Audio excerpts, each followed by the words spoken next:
o átomo, mas todo o conhecimento científico que está sendo questionado. Em 1920, Bohr funda o Instituto de Física Teórica em Copenhague, para onde logo afluem jovens físicos de toda a Europa. É o início do que irá se chamar a Escola de Copenhague. 7 prêmios Nobel, a começar pelo de Física para Niels Bohr em 1922. Então, agora está tudo bem?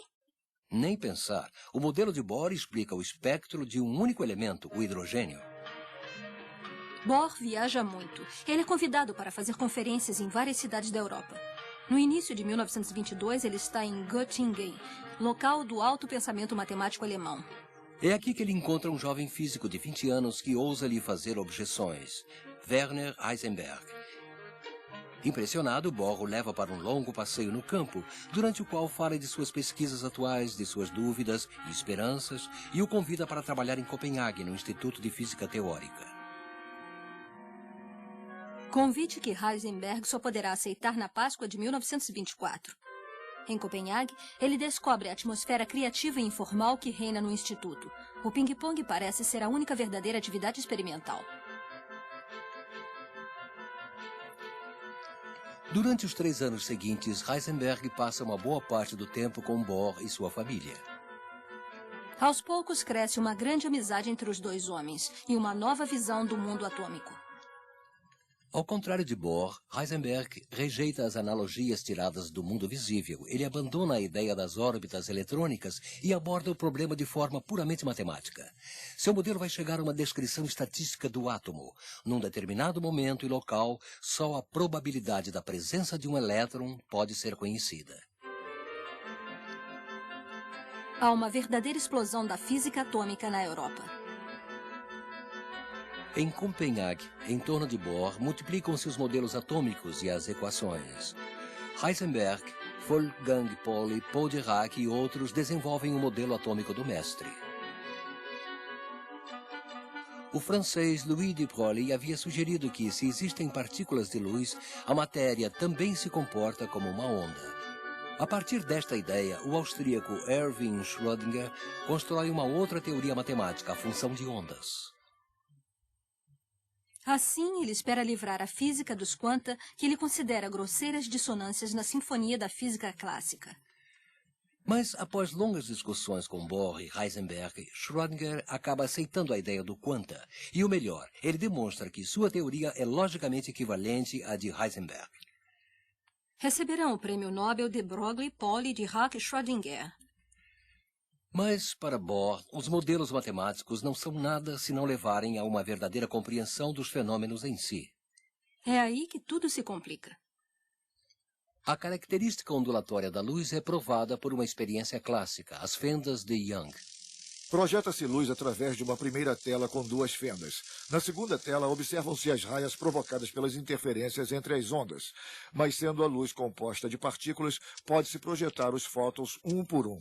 Após um certo tempo, encontra-se a mesma figura de interferência. É como se o fóton tivesse passado por 2 buracos ao mesmo tempo e interferisse nele mesmo. Estranho. Bohr e Heisenberg passam o outono e o inverno de 1926 discutindo intensamente durante caminhadas pelo campo. Tentam construir uma imagem coerente da realidade descrita por suas equações. Mas como a luz pode ser ao mesmo tempo onda e matéria? Heisenberg conta mais tarde que era perseguido por uma constante indagação. Será possível a natureza ser tão absurda quanto parece? A resposta que ele encontra é o princípio da incerteza. Não se pode conhecer com precisão, ao mesmo tempo, a velocidade e a posição de uma partícula num dado momento.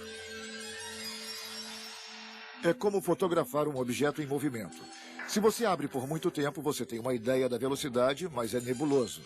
Você não vê de fato a posição.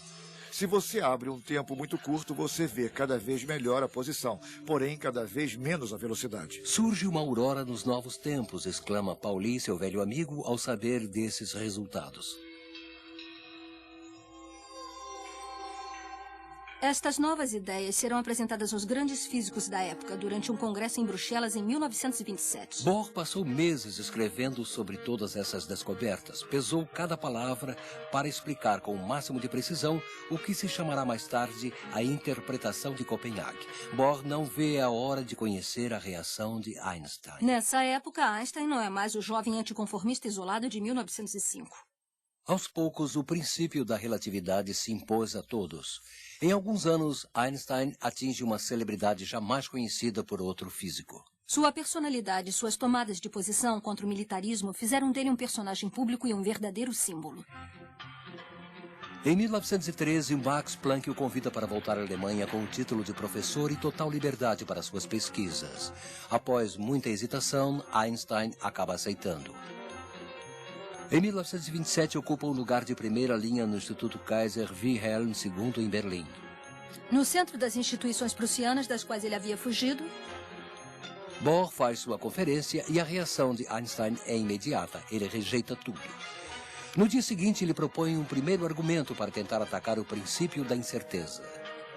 É o início do célebre debate entre Bohr e Einstein, que só vai parar com a morte de Bohr em 1949. O que os contrapõe, na realidade, são posições filosóficas diferentes. Einstein continua ligado a uma visão determinista da física clássica. O universo é um grande relógio que possui uma estrutura escondida, mas inteiramente decifrável.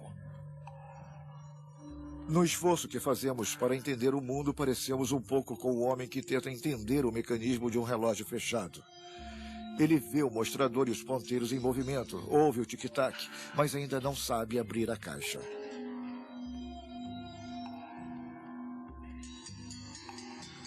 Para Bohr, ao contrário, não existe mecanismo escondido. Abaixo de uma certa escala, o acaso desempenha um papel fundamental na descrição do mundo.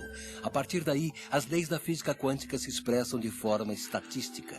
Esta ideia vai contra as convicções mais profundas de Einstein. Ele não acredita que o acaso possa desempenhar um papel fundamental. Deus não joga dados. Para ele, a teoria quântica é incompleta.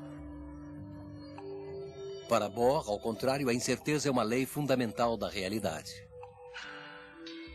Mas Einstein não é o único que rejeita a teoria quântica.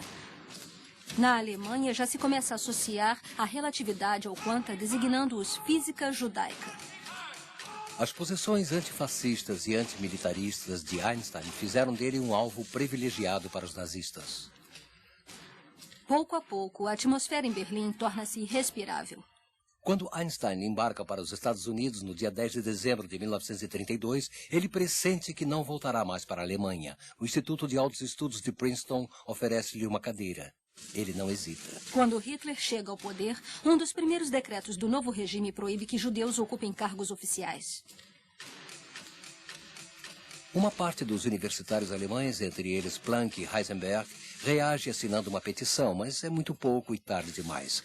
Universitários judeus e dissidentes deixam em massa a Alemanha, onde a saudação nazista tornou-se obrigatória. A perda para a Europa é trágica. Einstein e outros irão constituir o florão da pesquisa americana. Quanta e relatividade estão condenados, assim como o marxismo e a psicanálise. Triste ironia do destino é Philippe Lenard, prêmio Nobel e autor das primeiras experiências sobre o efeito fotoelétrico, que inicia o movimento por uma ciência ariana. A física judaica só pode produzir imagens ilusórias, alucinações e, no melhor dos casos, um efeito degenerado da física ariana. Mesmo não tendo nenhuma simpatia pelos físicos arianos, Heisenberg é muito ligado ao seu país e decide ficar.